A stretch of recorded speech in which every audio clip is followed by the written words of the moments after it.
Hey guys, welcome to this episode of the Dreams Guy podcast. I have with me Sherry Holland. Sherry is a good friend. She's been on staff for 3.5 years, almost 4. Yeah. 3. Just right at 3. So yeah, because it's coming up that was in June, right? It's July 10.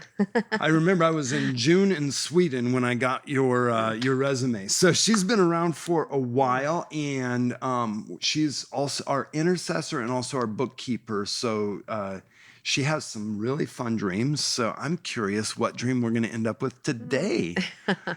Well, I'm excited, and thank you for letting me do it. Well, my dream is this. I was driving a semi-truck, and I needed to back out the semi out to get access to the highway. But when I was backing out, I was very aware that there was a police officer there. And so I knew that I needed to go the speed limit, which was 55 miles an hour. So I'm driving, and all of a sudden I come to this arena, and it's a circular arena. And so I drive around it, and then I realize I missed the exit that takes the highway that goes up to where the semis were going up the highway.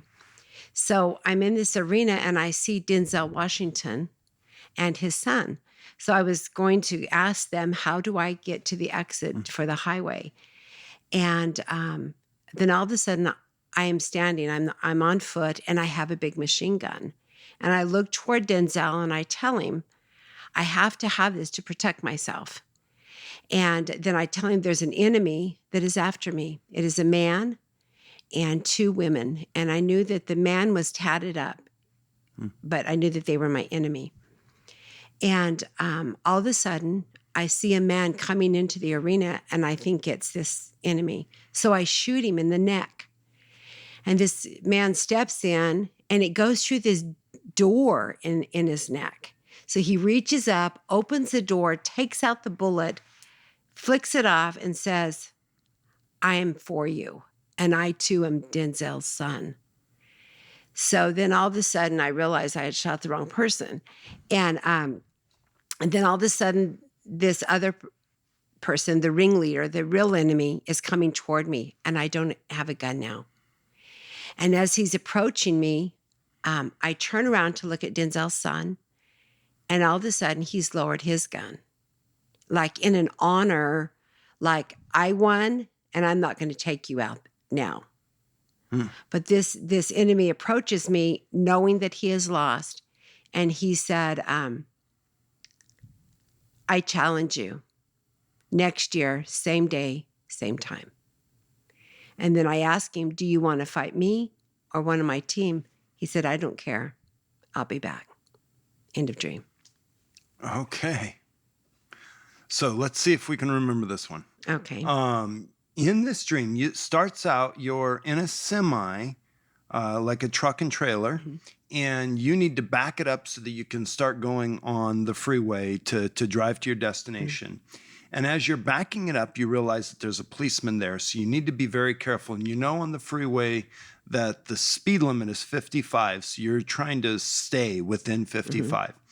As you're driving down the freeway, you get to where there's this huge stadium, and you have to go around the stadium. And as you're going around the stadium, you realize that you missed the exit that would take you up onto the place where all the other semi-trucks are driving. And then you see that in the stadium, there's Denzel Washington, and he's there with his son. And so you're talking to Denzel, like in a dream, like you were driving. Now you're just not. Right. Which I love how that happens in dreams. It's like it doesn't even phase you in the dream, but then afterwards you're like, wait a second, I was driving. Where did my truck go? I wasn't driving. Yeah. So you're talking to Denzel Washington and his son, and you're telling him how there are enemies that are coming, and you have this automatic rifle, this gun. And you're saying, I have to have this to protect myself because there's these people. And you knew that there were 3 of them. There was a guy, and he's all covered with tattoos, and 2 ladies, and the guy was the ringleader. And while you're talking, you see this guy coming into the stadium, and you think, oh, that's the guy. And so you pull your gun, and you shoot him, and it shoots him in the neck. But what happens is he's actually got a door in his neck. And so he opens up the door, he pulls the bullet out of the door, and he flicks it away, and he goes, I'm not your enemy. I'm for you. And you realize, oh no, I shot the wrong guy. And right after that, then the real guy comes in. And you know that this is the real guy. And as he's coming in, you realize, I don't have my gun. And the other guy that was also Denzel Washington's son that you had shot, that he, after you shot him and he pulls a bullet out, he goes, I'm also Denzel Washington's son. And then he puts his gun down. But the guy that's coming to you, the enemy, he lowers his gun because he knows that he's been defeated, even though you don't have a gun. Right. He just knows that he's been defeated. He lowers his gun and he walks up to you and he goes, I challenge you again next year. I'll be back the same day next year. And you go, well, do you want to fight me or do you want to fight one of the team? It doesn't matter to me. Right. But I will be back next year. And that's the end of the dream. Yes. All righty. Okay. So we've got a couple kind of main, the focus of the dream is you, because all the action surrounding you. Mm-hmm. Couple main sub-focuses. You've got the semi-truck, you've got the stadium, and you've got Denzel Washington. Now, Denzel Washington doesn't have a whole bunch of activity, but it is kind of throughout a large portion of the dream. So there's something important there to figure out. And then the enemy. That could be a sub-focus or an important detail. Stadiums talk about huge impact, something that's going to have a big impact. So this warfare, this dealing with this attack of the enemy is something that's going to have huge impact on a lot of people. So it's not just you personally, but you're representing something. Now, knowing you as an intercessor, that makes a lot of sense in understanding that. The semi-truck, the thing about a semi-truck is you can carry a bunch of things. It's a lot of resources that's able to get to where it's going. And so it's talking about guiding something that has a lot of resources to be able to get to where it's going, but realizing you've got to be careful to follow the laws because there are legal issues. The police are watching. So there's authority that is watching over how it's done to make sure it's done the right way to get there. And this is what's going to have impact. And the impact is not necessarily going in the normal way that people would expect it. But it's this, you didn't take the normal exit that would go where most of the semi-trucks went. It actually goes in a different direction, but where all the people are. Mm-hmm. It takes this turn from mainly being about the resources to being about the impact that it's having on the people, on the world. And that's where the warfare is getting intense. And that's where you realize you have great authority. You have authority, and you have others. I mean, Denzel Washington, he plays a number of different roles in different movies, but many of them, a common theme is he's kind of the warrior, that's the protector, that's kind of fighting for righteousness or fighting on the right side most of the time. So that is a common theme. So this is somebody that is a high-level warrior that really knows how to use that impact to help others. So that's what Denzel would represent. And the sons would be people that are following that example. Following that example. And so there's interaction.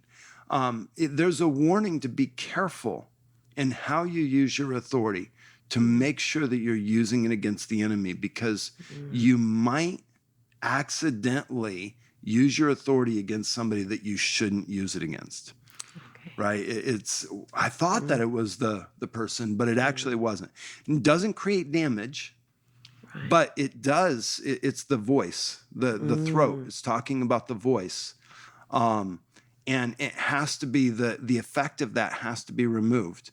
So the door of the voice is what, so there's something about a message.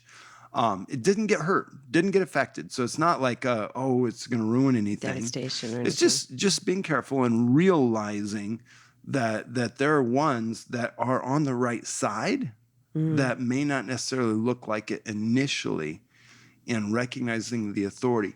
Because you're prepared, because you're willing to do what needs to be done, because you have authority, the enemy already knows that he's defeated. And so the battle is not going to be a difficult battle, but it's not something that's over. It's something that's been delayed. Gotcha. And so it's going to come again. It's going to come again in another season. And the challenge, I mean, is it for me or is it for my team? Doesn't matter. It's not about that. It's about the attack on the impact that it's supposed to have. So it helps you to kind of pull off some of the temptation, if you will, because sometimes you get a dream like that, and it's like, oh, the weight. I need to do this right. I need to, like I'm no. It's you, the team, doesn't matter. Doesn't matter. It's gonna get taken care of. Yeah. And everybody's able to handle it. Because you weren't like, I need to do this because my team's not ready. It's like, well, you want to fight me or fight my team? Like, we're all ready. We're all ready. Like, okay, let's, when it comes, it comes. And there's absolutely no fear. That's so good. Yeah. Yeah. Does that make sense to you? It does, yeah. Yeah. Very much so. Any questions, any thoughts, anything that we didn't cover, or maybe what do I do with this? Yeah. What would I do going forward? I mean, I know to pray into it. Me, I wonder, is it streams? Because I am an intercessor. I am carrying the resources is because I pray a lot in. Even one of the encounters I had with the Lord right after I came to work here, I was in the warehouse just praying over the boxes of inventory. And I had just a revelation of the treasure chest, that the books that had been given, the messages that had been downloaded from the Lord, and that were in this treasure chest of the warehouse of the books, the resources, and knew that as the phone calls come in, as people are, buying the resources, they're coming in and taking of this treasure, and it's going into all the earth. So it was such a beautiful picture that I pray that all the time, that as the orders come in, the classes, whatever, it's the resources that are going. The semi truck. That's the semi. Yeah. So to me, that's what I was thinking. Yeah. I'm, in a sense, through prayer, driving some of that. Yeah. And I do believe that was about streams. Yeah. Actually, I do think that dream was about streams. Yeah. Curiosity question. When did you have this dream? The end of April. The end of April. Mm-hmm. Okay. And so I don't know when this is going to be released, but we're recording this in June, about the middle of June. So, a couple months ago. I mean, the dream, is it saying that everything in the dream is done and we're now at the end of the dream, or we're at the beginning of the dream? I don't see an easy timestamp. Right. There's no cliffhanger.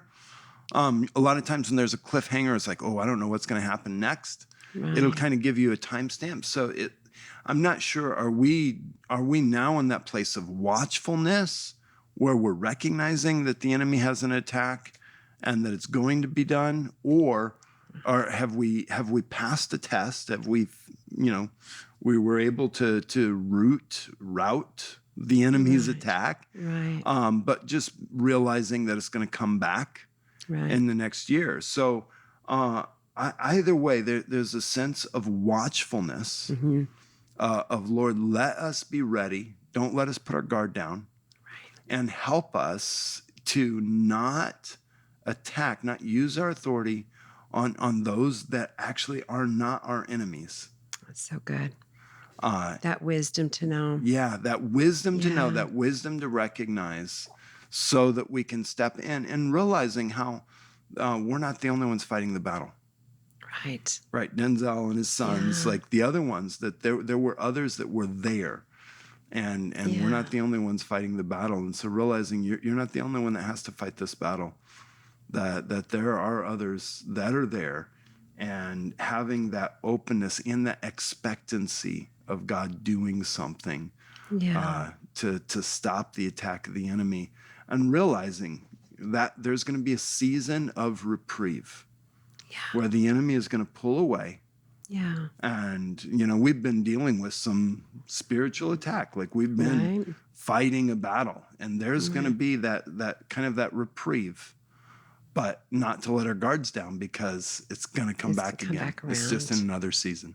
Yeah. Yeah. And the year may be an actual calendar year, or it might be a season.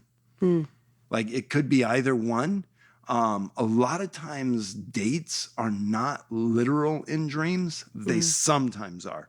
So you can't Right. just take that all in. Well, that's not literal, but I mean, maybe it is, but maybe it's not. So we got Right. to pay attention to that. Yeah. Yeah. Okay. One more question is, Denzel's son could have taken him out, Right. but I knew that when he lowered his gun, it was like an honor to, like, you got somebody beat. Instead of killing him, you show that grace. So knowing that the Lord could have dealt with it fully, I Right. don't, obviously there's a reason why he wasn't taken out completely. Yes. Do you have any insight there? Well, the problem with the dream is it doesn't say why. It just says that it happened. Did it happen? Okay. And that I would love to know why.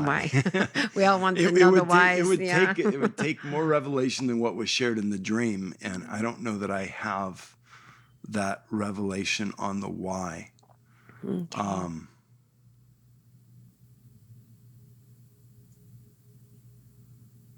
I just, the one thought that I do have is out of Ephesians. Our warfare is not against flesh and blood. And realizing that sometimes when we take the warfare to the end, like there's a time where we're dealing with the spiritual, Right. but there's a time when the person is involved, and having mercy on a person. Gotcha. It doesn't necessarily end the cycle, it just ends the moment. And that's not necessarily a bad thing. It was an honorable thing to do in the Right. moment. Yeah. In the dream, It was it an was honorable too. thing to do. And so that is one of the keys of not being afraid of that, because it's an honorable thing to do. That's good. Yeah. That's really good. Yeah. Oh, this is gives me good. clarity. Wonderful. Yeah. Well, thanks so much. Yes. Thank you. Yeah. Thanks for sharing. Thank you. I appreciate it. Hey guys, thanks for joining us for this episode of the Dreams Guide podcast. We'll see you next week. My name is John Thomas.